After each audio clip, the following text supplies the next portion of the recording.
I have to open with Chris Ballard. JuJu Brents, we find out yesterday, is potentially out for the year. He has been placed on IR with a knee injury. And this is where Chris Ballard is the worst. I think being an NFL general manager, really a general manager of any sport, is difficult. There are a lot of things that happen outside of a general manager's control. A lot of your success is directly tied to your quarterback. The only way to get a good quarterback is to be terrible and then draft them high. And here's the thing, if you're terrible, everyone's going to be mad at you. Hiring a coach isn't easy to do. Drafting players is hard. A third of the NFL is undrafted. It is hard to be a general manager in the NFL. There are just a lot of things that happen outside of your control. But there are specific things that happen every single year in the NFL. Okay, depth is incredibly important for roster building in the NFL because injuries happen to every team every single year in the NFL. It's part of why we've never seen an NFL team three-peat as a Super Bowl champion, because usually someone important gets hurt over the course of that 3-year span. Part of why half of the NFL playoff field changes every year is because injuries happen. Over 60 different players started a game at quarterback last year. That's insane. Injuries happen, and you have to be ready for them. Part of roster building is creating depth. And Chris Ballard has completely ignored the idea of building depth in the secondary for years.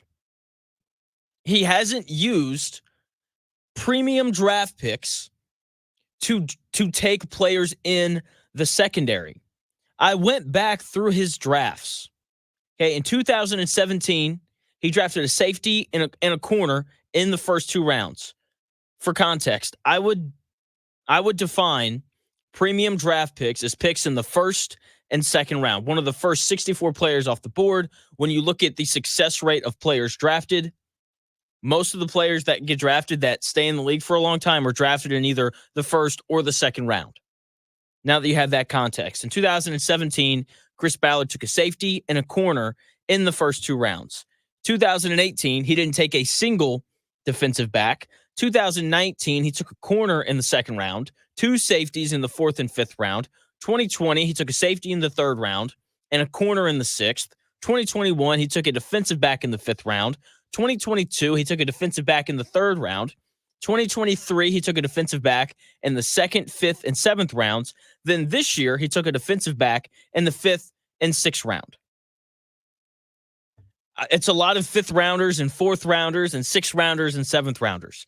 He rarely uses premium draft picks on secondary players.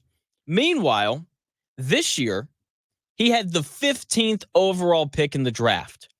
And if you don't remember, the first 14 selections of this year's NFL draft were all on the offensive side of the football. That means that with the 15th pick, Chris Ballard could have taken whoever he wanted on the defensive side of the ball.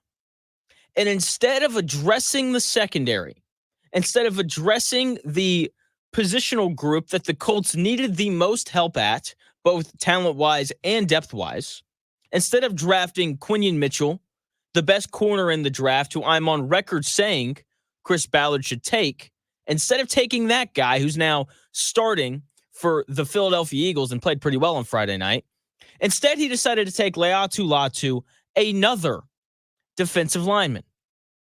Why take another defensive lineman? The Colts have plenty of them. You know what they didn't have at the time, don't have right now? A good secondary.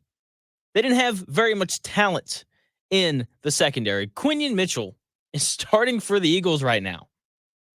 And he's a good player. Played really well week 1 against a good Packers receiving core. In 8 drafts during Chris Ballard's tenure here in Indianapolis, he has used only 4 premium picks. Once again, that is a 1st or 2nd round draft pick. on defensive backs. No wonder the Colts secondary lacks both depth and talent. Two of those premium picks were all the way back in 2017. Neither one of those guys are even on the roster anymore. No wonder this Colts secondary lacks depth. And look, I don't mind that he doesn't want to draft defensive backs. The issue is he doesn't use free agency. Like, you have to do one or the other. You can't ignore free agency and then not prioritize the position in the draft. If he doesn't want to prioritize drafting cornerbacks and safeties in the draft, that's fine. That's totally okay with me. Okay, and look, like, I feel like when you're drafting players, because there's 22 starters on every team, and you're going to have, probably somewhere around 7 picks a year, it's hard to address every single position group with these premium picks because you're usually only going to have 1, 2, maybe 3 a year. So that means that the positions that you don't prioritize during the draft, you have to go to free agency to bolster the depth. And Chris Ballard has completely ignored the entire secondary portion of the Colts roster. It is malpractice to do that. Okay? It is simply malpractice. I really can't believe it. Okay, anytime you're the manager of anything, if you ignore an entire portion of whatever your job is to manage, then usually you wind up getting fired. Okay, and it's total malpractice from Chris Ballard to have ignored that secondary room for the past 8 years. In addition to that, the Colts have been 28th in defense the last 2 years. And a large part of that has been because the secondary hasn't been very good. And he still just continues to ignore it. Why in the world would Chris Ballard want to sign, or draft secondary guys? Yeah, like it doesn't make sense. He should just go out, sign some more horseshoe guys, go 9-8, and then re-sign the players that went 9-8. Because that has been the story for the most part under Chris Ballard. The Colts being a 9-8 football team. Okay, and that's probably where they're headed towards now, because this defense isn't going to stop anybody. The front seven got ran over against the Texans, and now the best corner in this very thin Colts cornerback room is going to be out for a while. But here's the thing. Chris Ballard can still fix this. Chris Ballard can still fix this debacle with JuJu Brents getting hurt.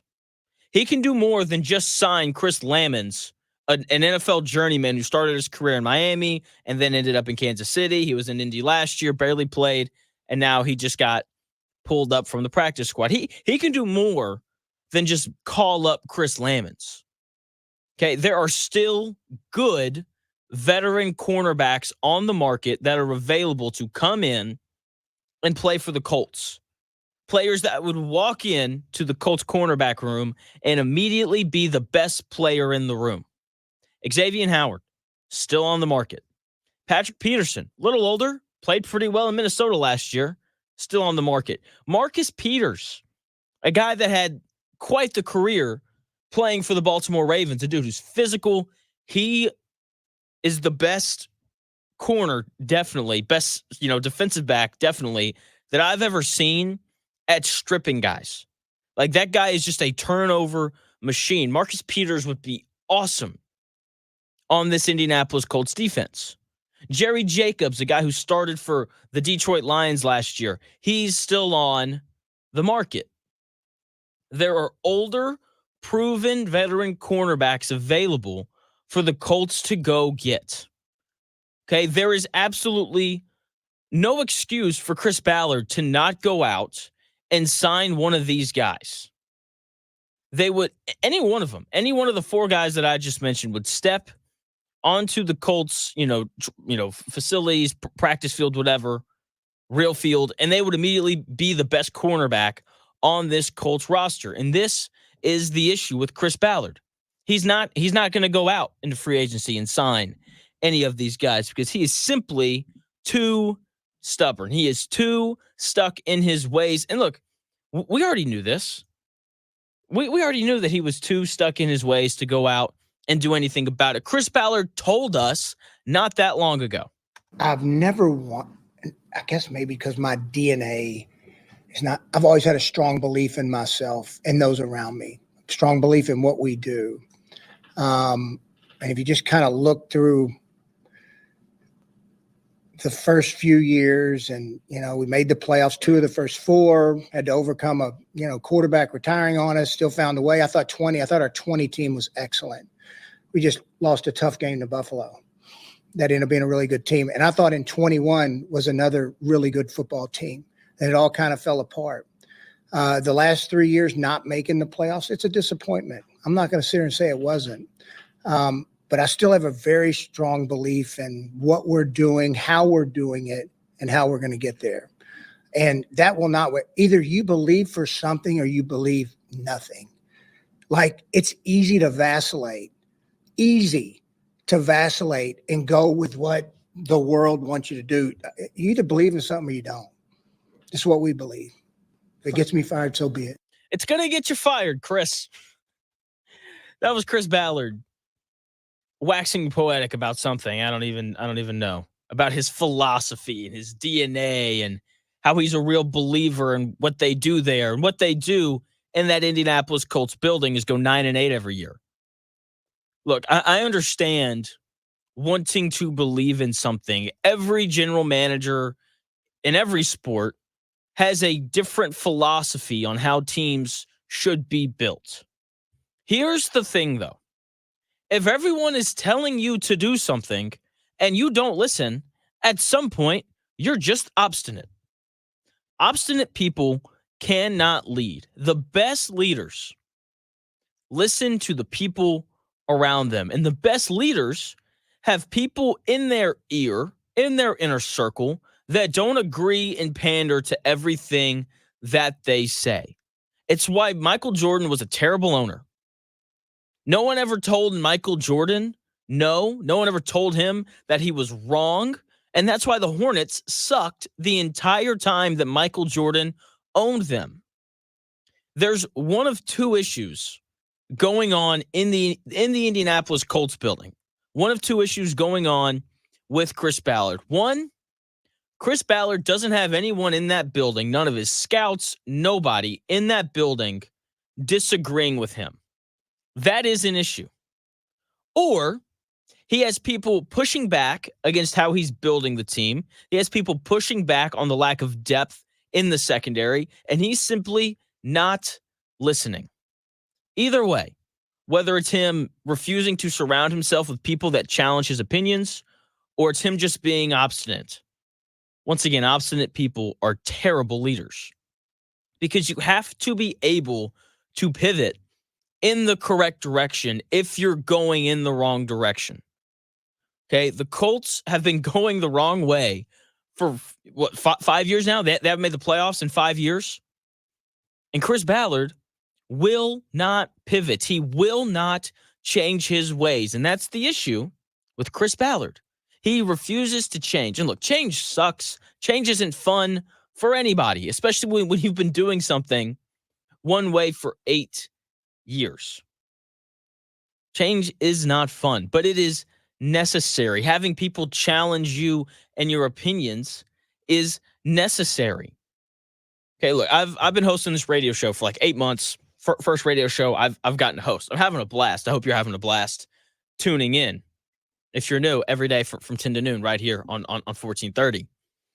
And so because I'm new at this, I meet with my boss often, very often. Wednesdays, I go in, we're pulling audio, we're listening to clips, we're running stuff back. We're trying to figure out changes that I need to make to get better. And I run ideas by him. And if I have an idea that sucks, he tells me. And it's a blessing. It really is. I hate hearing it. I hate being excited about an idea that I have and him being like, yeah, you can't do that because this, and this. Right? It stinks. It's terrible when people tell you that you're wrong. But you have to understand that they're telling you that in your best interest. The only other way to find out if an idea is bad is to try it and see the result. And when I look at Chris Ballard, it's what he's been doing for the last 8 years. He's like, I have this idea. Let's completely neglect the secondary for 8 years, only focus on the defensive line. And that's all that he's focused on. Remember, the Colts starting linebackers are a 6th round pick in EJ Speed and a 7th round pick in Zaire Franklin. Translation, Chris Ballard got lucky because usually 6th and 7th round picks are not starting caliber players. The only thing that Chris Ballard has prioritized in the draft is offensive and defensive linemen.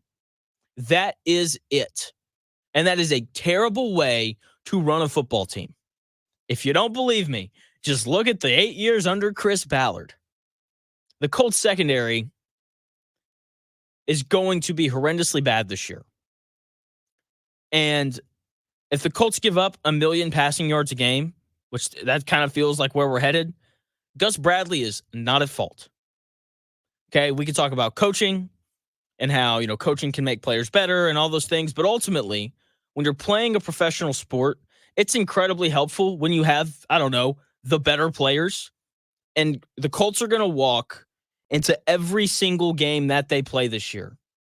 And their secondary, talent-wise, is going to be worse than whoever the receivers are on the opposing team. Okay, so I'm going to have a really hard time holding Gus Bradley at fault for anything this year. This is all squarely on Chris Ballard's shoulders. It's tough to have a good defense. It's tough to not be 28th in the NFL in defense when your general manager doesn't prioritize it. It's a major, major issue.